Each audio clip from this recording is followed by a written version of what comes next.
ফুসফুসের ক্যান্সার কেন হয়? যদি আমরা প্রথম তিনটা চিন্তা করি, হ্যাঁ, যে প্রথম কজ ধূমপান, দ্বিতীয়বার যদি বলেন এটাও ধূমপান, তৃতীয়বার যদি বলেন ধূমপান। যদি 100 জনের মধ্যে যদি 95 জন বলি এটা ধূমপান কারণে হয়, ঠিক আছে। সাথে অন্য যে গছগুলো হয়, যদি ইদানিং বায়ু দূষণ হচ্ছে অনেক বেশি পরিমাণে, আমাদের দেশের তো অবস্থা খুবই খারাপ। তো বায়ু দূষণের মধ্যে কিছু ইয়ে থাকে, উপাদান থাকে যেগুলো ক্যান্সারের কারণ হতে পারে। অনেক সময় দেখা যায় আপনার বারবার অনেকে এক্সরে করে সিটি স্ক্যান করা লাগে, রেডন বলি আমরা, যে অনেক থাইরয়েড ক্যান্সার থাকে, ওই এটার জন্য চিকিৎসা ক্ষেত্রে দেখা যায় আপনার রেডিওথেরাপি ইউজ করা লাগবে। হয়তো ক্যান্সার ভালো হয়ে গেল, থাইরয়েড ক্যান্সার ভালো হয়ে গেল, কিন্তু তার আবার ফুসফুসের ক্যান্সার চলে আসতে পারে। এই একটা জিনিস। অনেক সময় দেখা যায় টিবি হয়, টিবিতে ফাইব্রিসিস হয়, এই ফাইব্রিসের জন্য তো ফাইব্রিসের মধ্যে ক্যান্সার হইতে পারে। অনেকে অনেক রিস্কি কাজ করেন, আমরা বলি অকুপেশনাল লাং ডিজিজ, যেমন দেখা যায় পাথর ভাঙের কাজ করেন, বালুর কাজ করেন, বা রঙের কাজ করেন, বা কয়লার কাজ করেন। তো এই যে কাজগুলো, এগুলোতে ফুসফুস যে ফাইব্রিসিস হয়, তো এগুলোর মধ্যে আবার কিছু ক্যান্সার হতে পারে। রোগীরা যখন আপনাদের কাছে আসেন সেটি আসলে কোন পর্যায়ে আসে? এটা আসলে নির্ভর করে যে আসলে পেশেন্ট কোন সমস্যা নিয়ে আসছেন। অনেক ক্ষেত্রে দেখা যায় যদি আপনার ক্যান্সারের ধরনটা এটা ইম্পর্টেন্ট, যেমন ফুসফুসের ক্যান্সার মেইনলি 4 ধরনের হয়। কিছু যেমন স্মল সেল ক্যান্সার যেটা বলে, এটা দেখা যায় রোগী আসার আগে ক্যান্সার ছড়াই গেছে, এই সমস্যাটা নিয়ে বেশি আসেন। স্কোমা সেল ক্যান্সার ক্ষেত্রে দেখা যায় মাঝামাঝি, কখনো আর্লি আসে, কখনো লেটে আসে। কিন্তু অ্যাডেনোকার্সিনোমা বা লার্জ সেল কার্সিনোমা যেগুলো হয়, এগুলোতে সাধারণত একটু লং টাইম থাকে। তো এগুলো দেখা যায় আর্লি স্টেজে আসে অনেক সময়। তো এটা নির্ভর করে যে রোগী আসলে কোন সমস্যাটা নিয়ে আসছেন।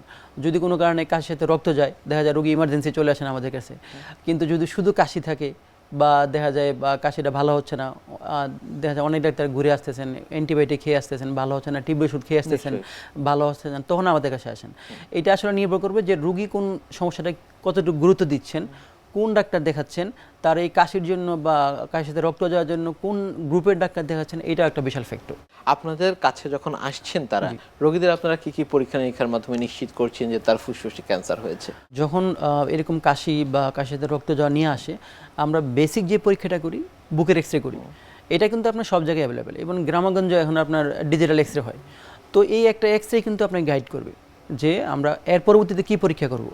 আমরা যেটা বলি যে না, রোগী আসলে আমরা সব ধরনের পরীক্ষা নিয়ে একসাথে দিয়ে দেবো, ব্যাপারটা তা না। কিন্তু এক্সরে আমাকে গাইড করবে যে আমি এর পরীক্ষা সিটি স্ক্যান করবো, সিরিকেটেড এফএনসি বা কোরোবায়োপসি করবো, না ব্রঙ্কোস্কোপি করবো, না কোন বা কপ পরীক্ষা করবো, কোন পরীক্ষা করবো। এই এক্সরে আমাকে গাইড করবে যে আমাদের পরবর্তী পরীক্ষাটা কী করবে। এক্সরের পর যদি মনে হয় যে না এটা ক্যান্সার, না টিবি, না মেলানিস, আমরা চিন্তা করবো, করে আমরা একটা সিটি স্ক্যান করবো। এই সিটি স্ক্যান আমাকে অ্যাকচুয়াল গাইডটা করবে যে আমি এটা ব্রঙ্কোস্কোপি করলে আমরা লিশনটা বা সেন্ট্রাল লিশন কিনা আমরা পেয়ে যাবো কিনা, অথবা যে না আমরা ব্রঙ্কোস্কোপিতে পাবো না এটা, তাহলে আমরা সিরিকেটেড এফএনসি বা কোরোবায়োপসি করবো, ওইটা করলে আমি মোটামুটি পেয়ে যাবো। এরপরে যেটা নির্ভর করবে যে টিস্যুটা পাওয়ার পরে আমরা 100% কনফার্ম করার জন্য আমরা ইমিউনোহিস্টোকেমিস্ট্রি করতে পারি। এইটা যেমন আমাদের ইদানিং অনেক সন্দেহ থাকে যে রিপোর্টে ভুল নিয়ে সন্দেহ থাকে। তো এই যখন আপনি প্রপার টিস্যু পাবেন, অনেক পরিমাণ টিস্যু পাবেন, এইটা নিয়ে যদি আপনি ইমিউনোহিস্টোকেমিস্ট্রি করেন, কারো মনে কোনো সন্দেহ থাকবে না, আপনি 100% এটা ক্যান্সারই, এটা টিবি না বা নিউমোনিয়া।